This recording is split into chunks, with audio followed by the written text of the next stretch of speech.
This week, Canadian Prime Minister Mark Carney stood at the World Economic Forum in Davos and declared that the rules-based international order was fiction and no longer works.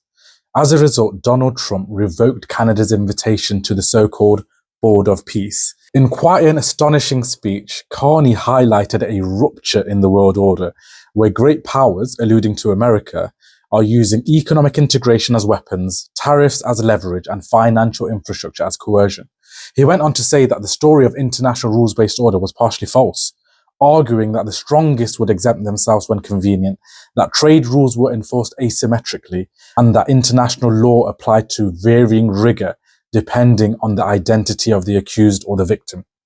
Mark Carney spoke the truth, but he hasn't developed some sort of conscience. He is only exposing international rules-based order because it is no longer convenient for the middle powers such as Canada and Europe.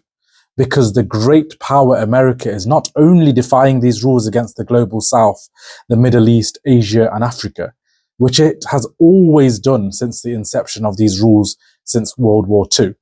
but it is also exempting itself from the rules when it comes to other Western nations by using tariffs, trade, and economic integration as weapons and defying international law to serve its own interests and maintain US supremacy.